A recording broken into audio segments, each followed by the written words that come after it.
Hi, everyone. I am Jason Morgan, editor of Fleet Equipment, and welcome to Fleet Equipment Unscripted, the video interview series that connects you with the top minds.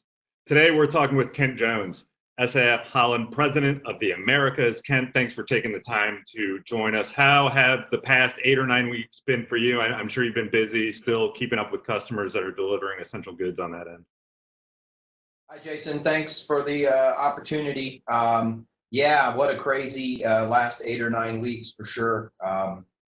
Well, here at SAF-Holland, we, like everybody in our truck and trailer industry, we're an essential service, right? That was kind of interesting in the first few weeks to understand what that designation meant and did we have the right to work and what was going to be shut down. But, once we got through that, it became pretty important that our customers, our truck and trailer OEM manufacturers and our good aftermarket customers, they still needed to run their businesses such that we could haul freight. It was important that we felt like we were part of helping this pandemic, haul essential goods, which was food and medical supplies, and yeah. Now, obviously, we're running at a little bit less rate as the market and the economy are declining. I would say it's in the 65-70% rate, but we know that's a lot better than many other industries.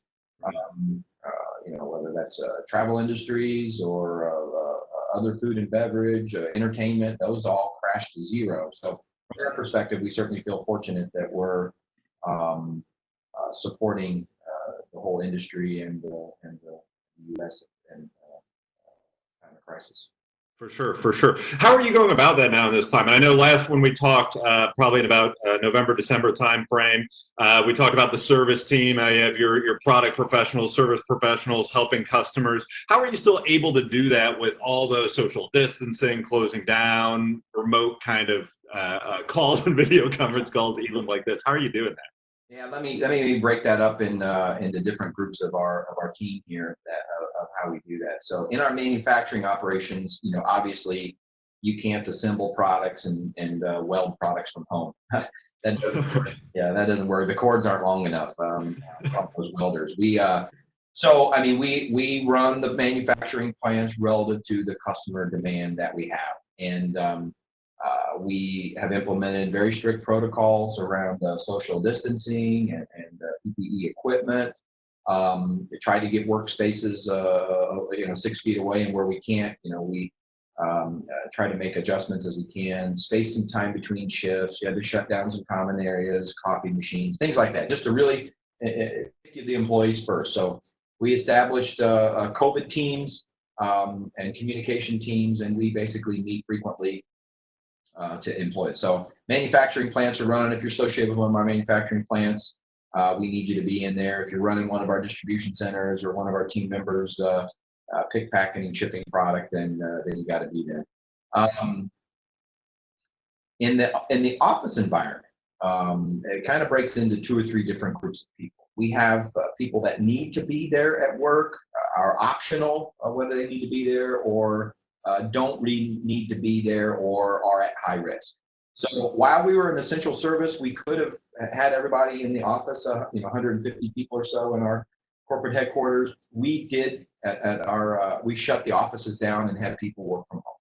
So maybe some lab techs that were running that have to run equipment and such, those guys were in. So we have a small handful of people, I would say 5 to 7 people in our corporate offices per day. We alternate groups of people either from week to week or from day to day. So even of that small identified group of people, they have alternating shifts. If you're in the optional group, then you're working from home. So people took some equipment home if they needed some extra monitors or video cameras, customer service folks, application engineers. And then in that last group of people, if you're at high risk in the health side, then absolutely, we want you to stay at home, we want you to be healthy.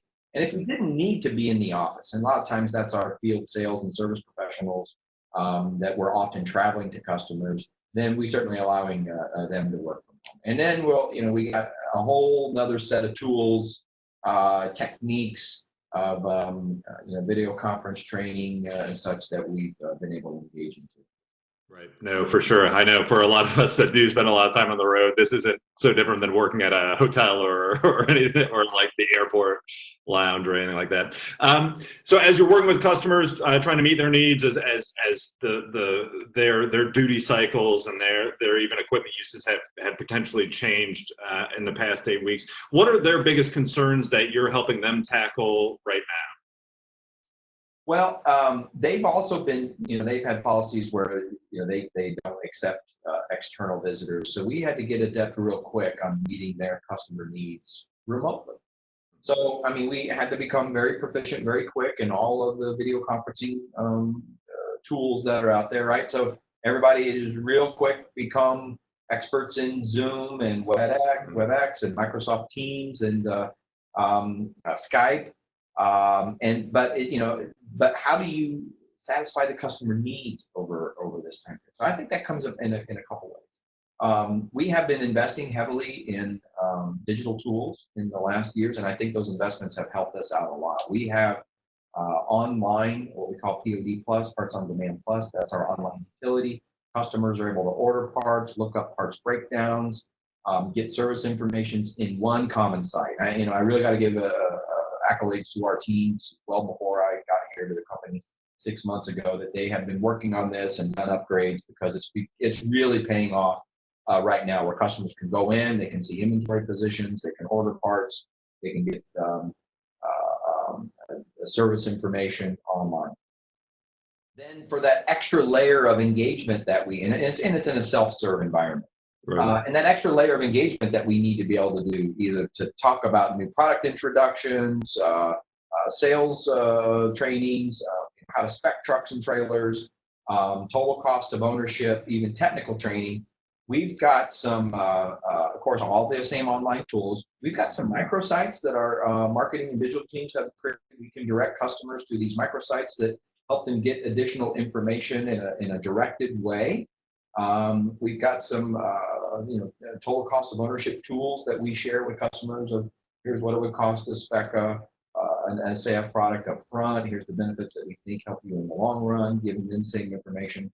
Because they're, not every segment, but many of our customers in some segments are still very strong. They're still buying trucks. They're still buying trailers. They're still looking for solutions, especially strong, as you can imagine, in the package delivery area, in the food and general retail perspective. Now, other customers have, their markets are much smaller. They've gone into decline. They're not engaging in new equipment purchases. But those that are, they need this information as they're engaging their OEM. So, I got a hand to. I think our guys, we've got some high energy guys and a good marketing team that, in fact, we're quite prepared for this. I mean, we didn't know we were prepared for it, but Right. We put our systems to the test here, and we feel pretty good. Yeah, for sure. I remember you made the parts ordering website announcement at HDAW here in January. And that's been a lot of the conversations I've been having too about, to your point, like the industry was moving there, right? It was going toward a more digital centric, especially on the aftermarket and service support side, the parts ordering side. It was moving there. But now, I've had a couple conversations where that will likely pick up like Lightspeed at this point. Yeah, we were doing beta testing back at that time with, I think, just 5 customers, and we've since moved that online into operation now. So it's been a valuable tool that like I said earlier, I'm super glad we invested that as well. And one of the other areas that I want to come back to was, got parts availability to our customers. We're doing sales training, but we also got online service training modules. We've got basically a learning management system that's available for customers as well. I mean, our parts, they do require service, and they do require unique tools, and they do require procedures. And in this environment where we can't hold group training sessions at fleet customers or hold group training sessions at multiple shifts in a dealership or a distributor, this ends up being a good substitute. Now, we want to be able to get back and talk to customers. We don't know how that'll be modified over time. It may always be modified over time. So again, another area in both in sales, in parts, and in service that we've developed online digitally.